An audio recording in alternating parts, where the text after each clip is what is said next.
It's the Daily Talk Show, episode 353. The shop is open. What is happening? It is, what time is it? It's 5 minutes to 10. I'm still getting used to my analog clock. Yeah, I'm feeling the pump because I'm going to be on Scooter Derrick's podcast. Oh, that's true. He would. I know he does it. Every time I say Scooter Derrick, I know he doesn't like it anymore. That's okay. It's not his choice. Yeah. Well, he doesn't. I think that a little bit of pushback from someone's nickname is fine. Yeah, I mean, I'll tell you who doesn't give pushback to the nickname.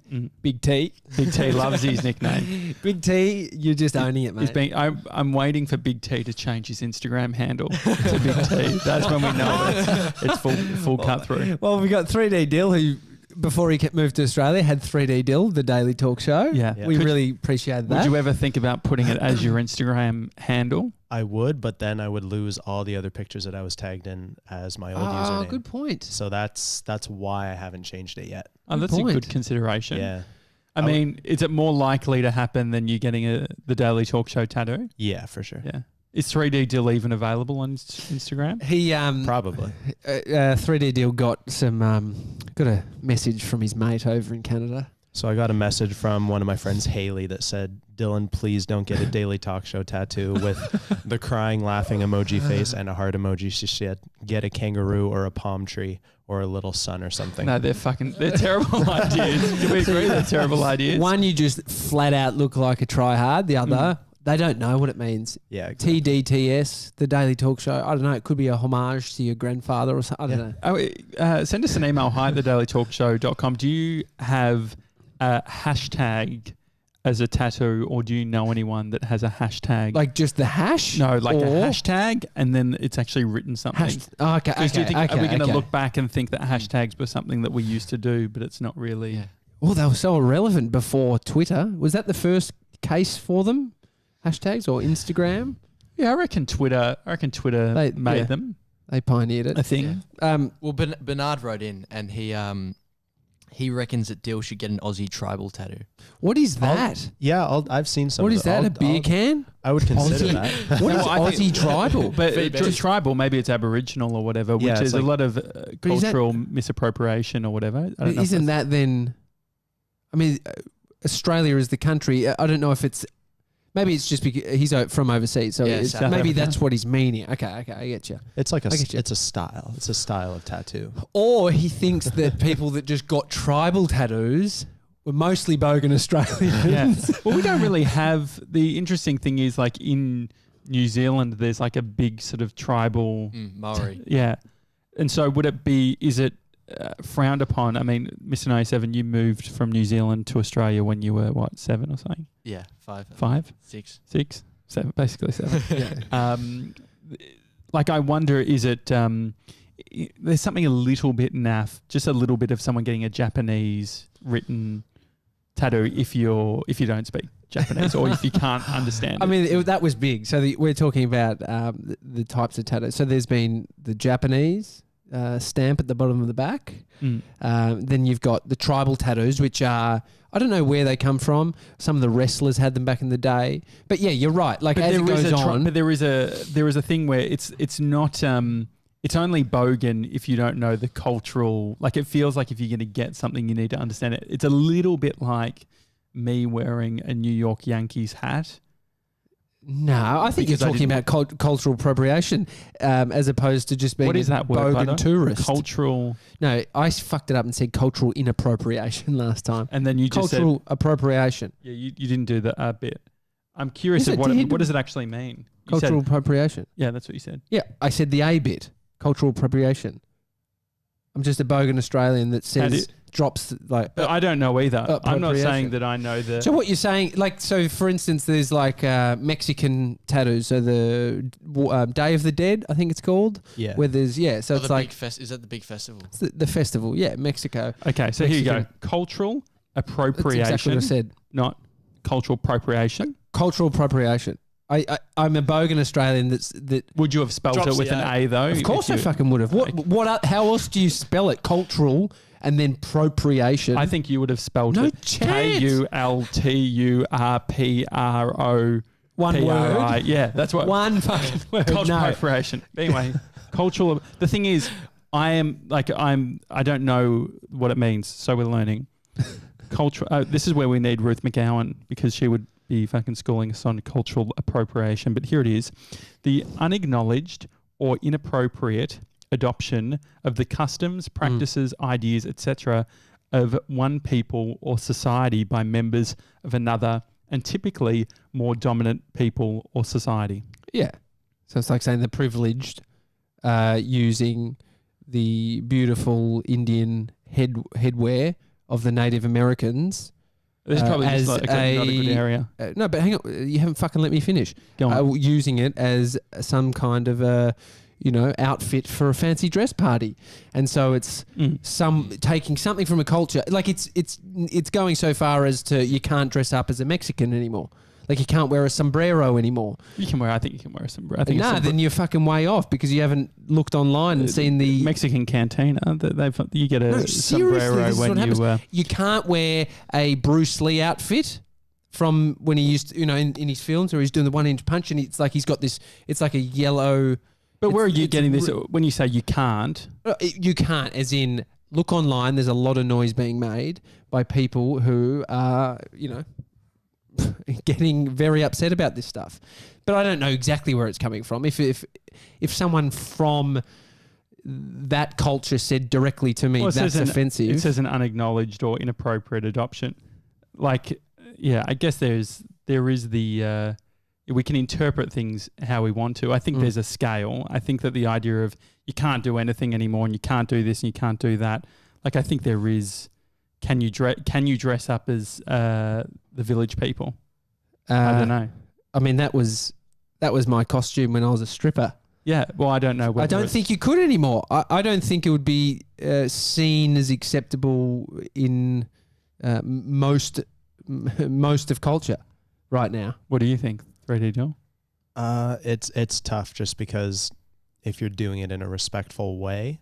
Like there was a I was taking my clothes off while wearing that maybe not, but there was a big thing at Coachella a few years ago where some girl had on like a Native American headdress with the tribal flowers and everything, and it caused a whole bunch of backlash from that community saying it's like our culture and our religion is not your Coachella outfit, kind of a thing. Well, I think that's my point with the tribal thing. I think anything that is, if you're doing anything tribal in the context that we're in, it's probably not appropriate. Yeah, but then that's my point to the Mexican, the Day of the Dead. A lot of people have sombrero. No, not that. The Day of the Dead. I'll show you. Do you know what it is? Yeah. Day of the face. So it's like the movie. woman's face and it's like, there's like a stitching on one of the eyes. It looks fucking cool. It's amazing. Like, and so there's been, I know a bunch of guys who've got those tattoos. And so at what point does it become like, fuck? That's why the Daily Talk Show tattoo is so safe. I think we're pretty open for, I'm happy for misappropriation of the Daily Talk Show. I don't think it will go there. It will never get that far. Yeah, if we could get viral, unless we create some huge cult out of this, and then it's just like talking about the cult. If you want to get the patch, the final opportunity is tomorrow. Is that right, Mr. 97? Yes. Yeah. The 24th. Cut off is tomorrow, Friday. So this is your second last chance. You're selling it like it's today's the cut off. Sorry. So thank you, Ruth. Thank you, Helen, for your reviews as well. So I'll tell you where the problem lies in this country. Here we go. Debt. Uh-huh. I had an experience last night speaking with the lovely people from Latitude Finance. So we're trying to get some Apple computers. Yeah.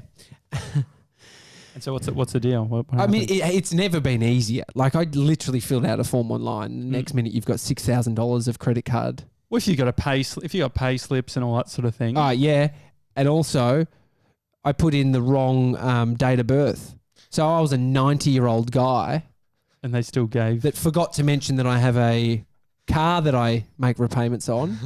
But they're like... Did you end up fixing that or no? Here's the ridiculous... This is what I called, right? Because I'm like... The woman from Apple called me and said, yep, it's all gone through, blah, blah, blah. Let me just confirm a few details. It's like, I thought you sounded younger. I thought you didn't sound old.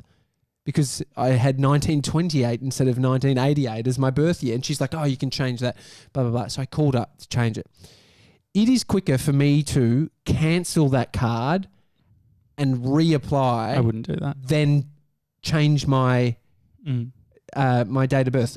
So what you have to do is send in proof via fucking physical mail or a fax machine. A 90-year-old would be able to do that. If you were 90, it would be perfect. No problem. But then it takes 10 days for it to apply after that. I was like, this does not make sense. Well, the thing is, you'll then get, like, from a credit score point of view, it will count as another hit. Why? Because every single time you apply for something that requires credit, it actually affects your but let's in be Australia. honest, it's not a payment default. They No, it's not would about be payment happy to give me it. Yeah. This is the thing. So did you do that? Or No, I didn't. I actually had a conversation with the fourth person because I kept on getting sent around. I was like, can you please put me onto someone of If you were senior 90, nature? And they said, no problem. And then I get sent back to the first department that had nothing to do. It was the worst customer service until this lovely guy I spoke to. And I was like, so you're telling me I can just continue with my birth date being 1928? And he's like, yeah, just do that. I think that's the easier thing. I think that's it. Like, if so I'm a 90-year-old bloke who, in regards to Apple, I've had a job for 8 months with this company and they've given me a bunch of cash. Like, I wonder if they're looking at that and going, as a 90-year-old guy, he's done pretty soon. Well, you would even think get his money somehow. I feel like my thought was that they would use the date of birth, they would use your driver's license and the address, and they'd make sure it all matches up. Oh, wouldn't you have thought that was the whole thing? Because they're like, oh, we'll just need to confirm your identity via your driver's license. I was like, shouldn't that fucking be done before you give me the $6,000? Yeah. So I got the $6,000. There's nothing about that, but it was. I just had this feeling of like, fuck. You see why there's a problem with debt in this country. You see why so many people can easily just walk out and get a fucking card. Yeah. It's crazy. Have you got a credit card yourself, Dill? 3D Dill? Yeah, I do. What's the process in Canada? Pretty similar to here. Is there much noise being made about the issue that the country has with giving money to anybody? Or is it not the same? It's about the same. It's a little harder to get money in Canada. Like if you want to get, like I haven't had to do it a whole lot, but when I was applying for college and school, I got OSAP loans, which is basically the government gives you a loan to help pay for school. Yeah. And that was one of the longest processes. It was like a 3.5 hour process just on the computer, just going through, filling out a whole whack ton of stuff. But they were legitimate with matching your driver's license, matching any form of ID that you had. Yeah. So that's what I thought. I'm sure there's just some sort of oversight with this specific one. But the education debt is the interesting one because people spend, it's like Matt Diavella talking about $90,000. 97, mate. It was 97, but he spent $10,000 on a car. So it was about 80-something thousand. I thought it was more. Because he spent $10,000. It was like 10,000 below because he failed 2 subjects or something. Or he put them off or something like that. Yeah. But that's what I love about Diavella. He shares all of the bits and pieces, which he can do now that he's sort of out of it and seen the other side. What is it? Hex debt. It's like it's a hex loan. Yeah. Amy's got some hex debt from years and years ago that's slowly being paid off, and it wasn't being paid off for ages for some reason. She had to chase it up and work it out, and it was based around how much government payment she was getting for the baby and how much she was earning. It's complicated, but like think about when you put your head in the sand about this shit and you're just like, whatever, I've got this. Yeah. I've ended up here. You see why Barefoot's banging on so much about this. Yeah. I've started waking up a different way. What are the ways of... Oh, okay. So the only way is an alarm, so some kind of alarm, or naturally. Yeah. So what way are you waking up? It's a bit of both. What? Think about it. There's a bit of both. There's an alarm, you turn it off, and then the sun wakes you up. So I have an alarm that has the sun built into it, and it lights up our room for like 10 minutes before I wake up, and it wakes me up before the alarm goes off. Okay. And so what time is this? Because it's still fucking dark. What are you getting up at 9? No, but that's what... The sun isn't in the fucking alarm. The sun is a light. I thought that was fairly obvious. It's when I wake up at like 6:30, it's pitch black. When I take Bodhi to daycare, you don't understand it's like how 7. lights work. You can put. That's the point of it. It's fucking dark outside, so I use an alarm clock that has a light. What? Which I said was the sun. Yeah, but hang on, did you think that he was talking about the outside light? I knew what he was talking about because I went with him to Dylan and I went to JB Hi-Fi to trying to find it. it. So That's right. I've seen them before, but I just... Sorry, it sounded like you were just saying you had the window, like the blinds up, and the light came up, which woke you up a little bit, and then the alarm went off, which is exactly what you're saying.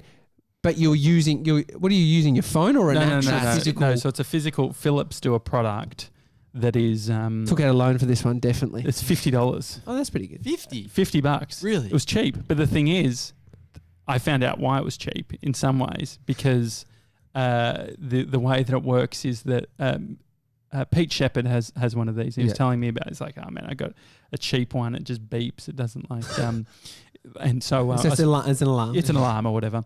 But friends who have one of these, what happens is the light brightens up over like the course of 10 minutes or whatever.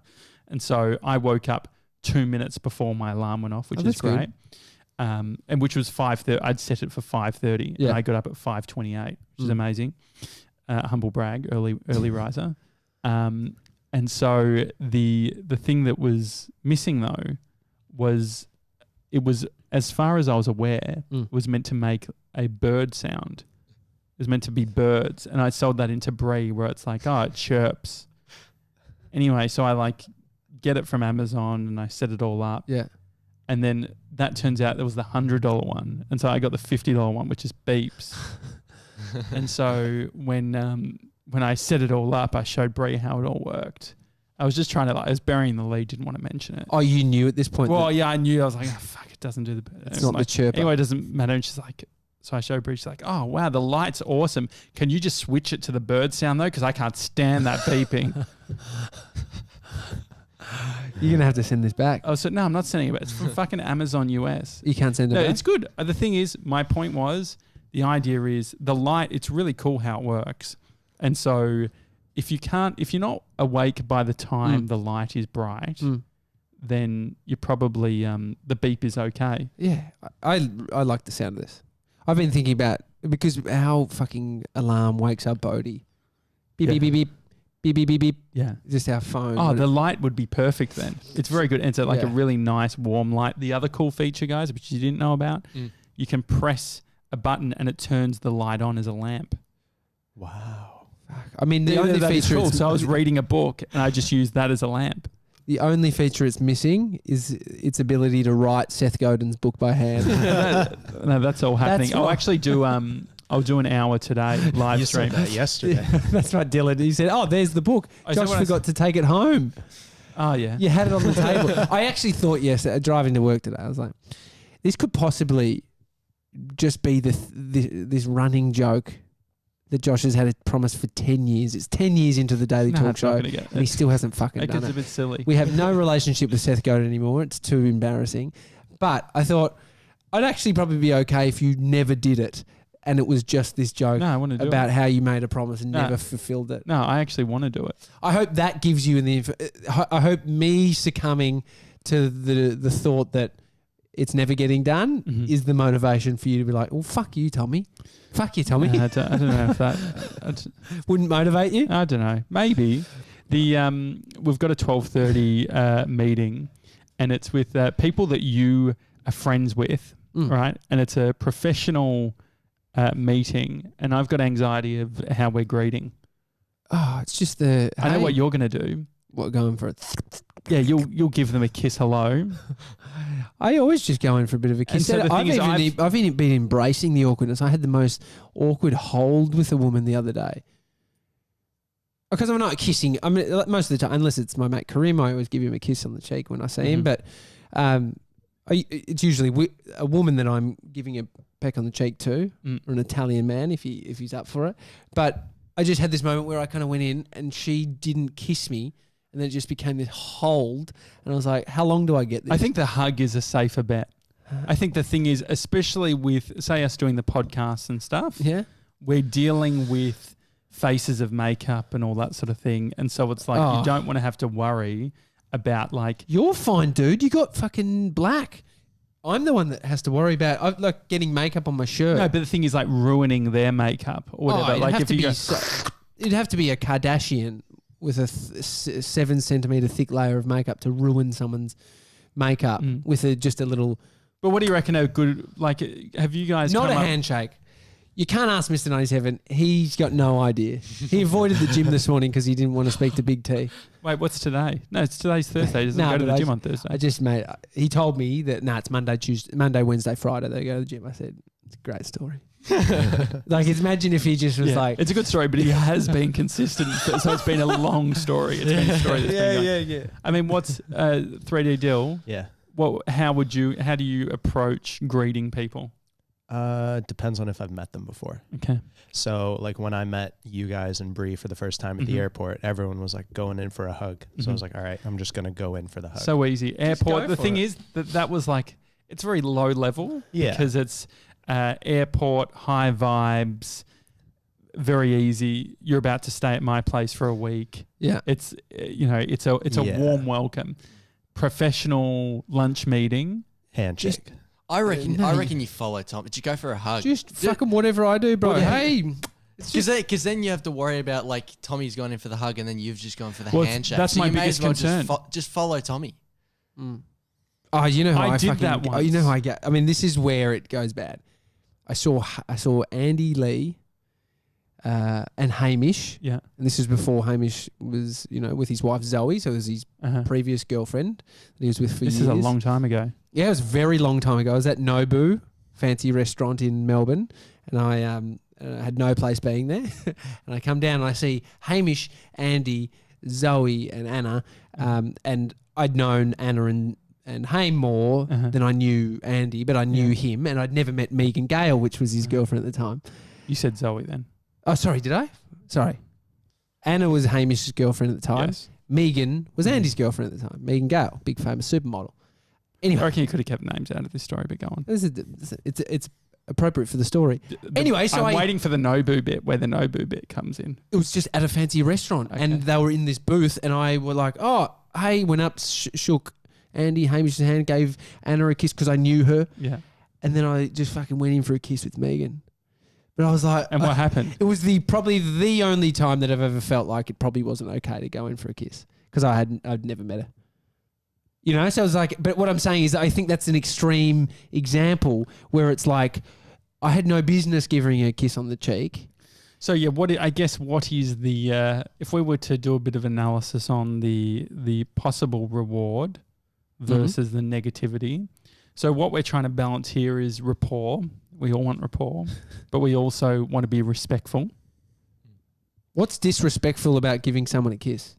I think there is. What if you're going for a hug without a peck on the cheek? That's exactly what I'm thinking. Yeah. Yeah, do that. They're not going to notice a difference. You know what I mean? Are they're going to be thinking. No, they're going to be thinking about themselves. Yeah. You know what? I'm not giving anything. I'm just going high. I've done that to stay my distance. What's up? I've literally worn my easy rig to shoots arriving, which is a big contraption. It's this big sort of rig where I'm like in a full brace. Mason, you laugh like he's lost cause, but mate, you got to look at yourself. Yeah. You've actually got an easy rig on. I've all the time. No, I've gotten very good over the years because when I was traveling with Nasan would always go for a hug. And it was definitely risky and certain. You go to Pakistan, you got to be fucking careful who you're hugging. I think what we're talking about is a varied situation requires a different level of thought. Work environments. Mm-hmm. So this relationship that we're talking about, we know them.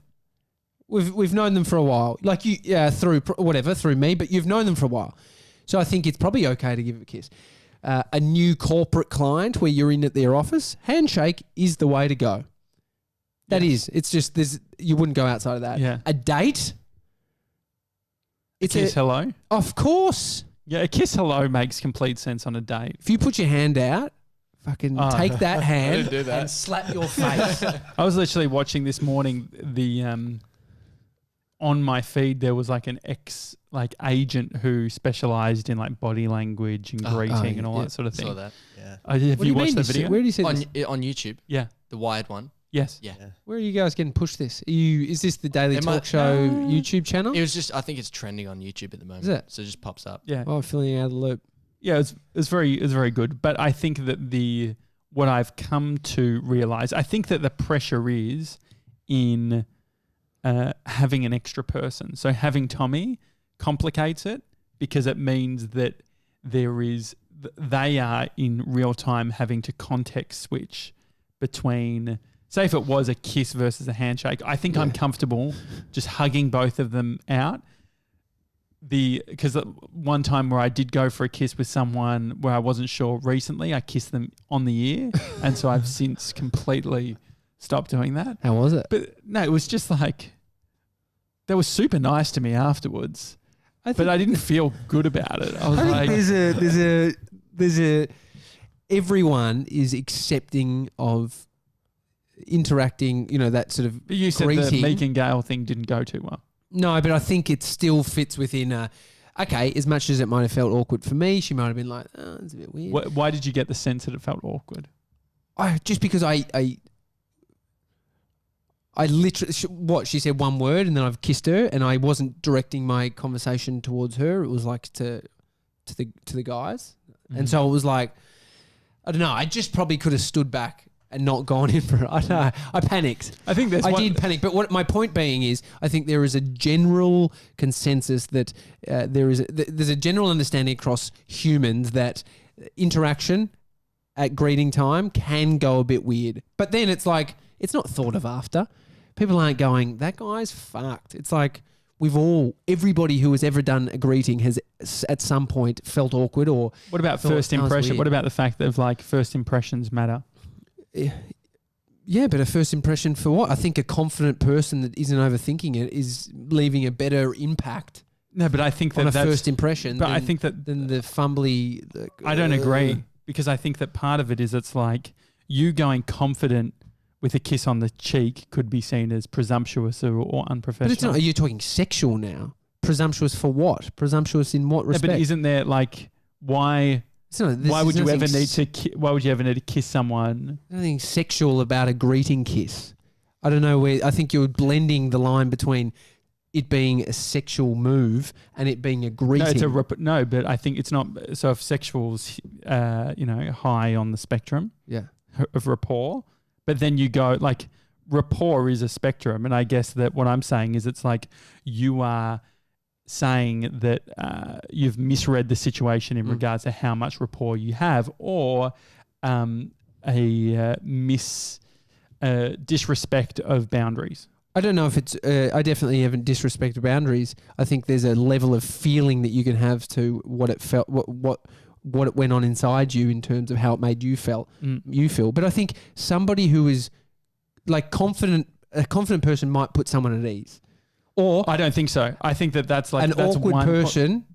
I'd feel more awkward about someone who is super, super awkward. No, but you're saying it's either you kiss them on the cheek or you be awkward. No. And so what I'm saying is like once I've reconciled and worked out what I'm going to do, I'm going to commit to it and I'm going to be the most confident hugger that they've ever seen.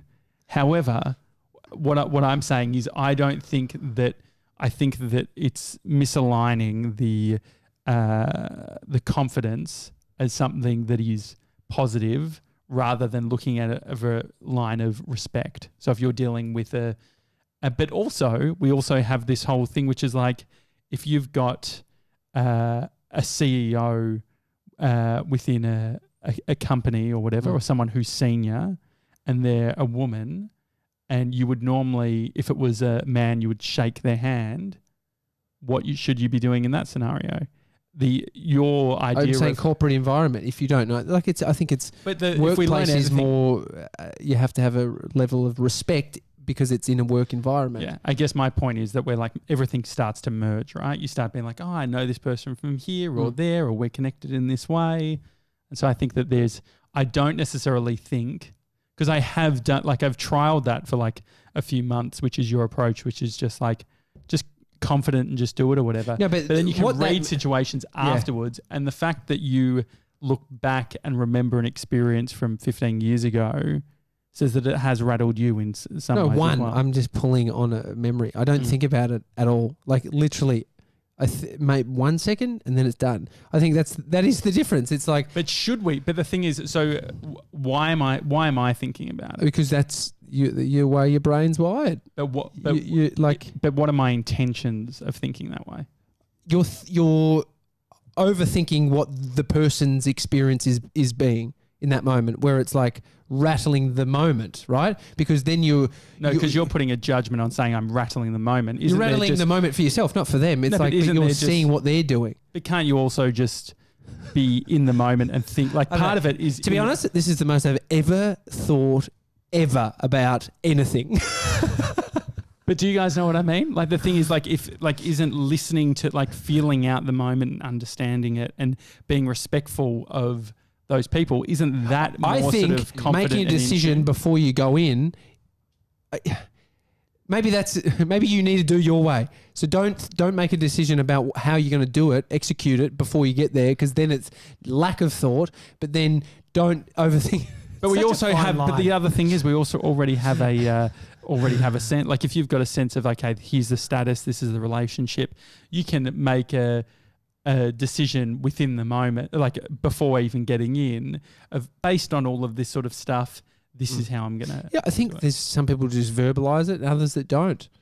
The process is still probably happening. It's whether you're actually consciously choosing to think about it. Mm-hmm. Okay, what do you guys think? Yeah, it's a hard one. I think when it's anything corporate or real, pretty much anything corporate, you go in for the handshake. I mean, I sort of do it on a case by case basis, but it's literally if it's outside of like work or something, then it's definitely a hug. But I would just follow Tommy. Good boy. I would just follow Tommy. Good boy. You know, I got you. Yeah. Anyway, What do you think? Yeah, John? it like Mason said, it depends on the environment, but like I've been in situations before where I've tried to plan out what I'm going to do when I go up and meet this person, and by the time I actually get there, any thought that was in my head has just gone out the window, and I'm just going to go with whatever happens. Yeah. Yeah, exactly. yeah. So you're saying think about it and then throw it out. Yeah. I think it's. Yeah, Matt D'Avello is very much like you, Josh. He overthinks it. He did the dating thing, overthought it. I know he's talked about the interacting and handshakes, and I've experienced it. But it is just total. Once you can throw, because I bet you've been in situations where you've thrown it out of your mind, and it's been really definitely. great, and it's just you've vibed it. That's actually it's hard because. But I think that probably the difference is positioning it as vibing it and respect and all that sort of thing versus like, I'm confident, I'm just going to go in and do what I want. Okay, then, but this is all. We're talking about something that happens so fast, and we're trying to then unpack it and talk out the steps to get to the success, whatever that looks like. Which it's not like that, right? I don't think. It's like trying to tell. Stop fucking looking over to Mr. 97. You've done it all episode. Watch this back. Watch this back. You've literally, Bree, you're right. I don't know what you're trying to get at, that I'm fumbling my words or something. No, I was actually looking at the camera then. But when we try and unpack something and then work out a step-by-step process to get to the success. But when you do that, it seems too mechanical. And so what Dill said was like, Yeah, just it is just go for it. Well, I think it's the spectrum is what I'm talking about. Is it's like You're I on the think spectrum. That, well, I think that We're you're on the spectrum. Well, I think that you're saying you got to be in the confidence. But I think I'm being asked about what I think about it, Yeah. and I'm just thinking about myself, and I don't think about this shit when I'm going to meet somebody. It's not even in my head. And I wonder what that means. It's working pretty good. I reckon, It's working Josh, pretty good. if you just feel uncomfortable, skip the kiss. Skip go the for meeting. hug. Skip the meeting. Yeah, skip the whole thing. I can skip the meeting. No, just go for that. I think the hug is quite safe. I think a hug is pretty safe. Hug is pretty safe. What's even safer is hi. No, that's I'd panic. absolutely That's not. like how close Absolutely, do I come yeah, in to saying say hi- hi and just saying hi without any sort of What if they interaction? what if they just like? That's that is horrendous advice because I've seen like I even Alright, feel I'm meant to be on a comfortable doing it with podcast easier- right now. Okay, Derek's blowing up my phone. Hi at thedailytalkshow.com if you want to send us an email tomorrow. Can we sort out what's happening with the AirPods? Who's sucking what? Who's second? What? Yeah. Mm-hmm. Feedback. Amy watched the podcast, and she said, "Remember how I said, oh, hang on, what happens if I never said that?" Mm. She said that you really somehow just avoided even talking or accepting that you would do anything as a result of us not finding it. Mm-hmm. Which I was like, I fucking didn't say that. Mm. You never said yes, so we don't have evidence of him saying, I will. If you don't find anything, I will do that. And the problem is that everything's a spectrum, isn't it? If we've learned anything, and even if I think something's one way, Tommy would think it's the other. It's a Daily Talk Show. We'll see you tomorrow. See you guys.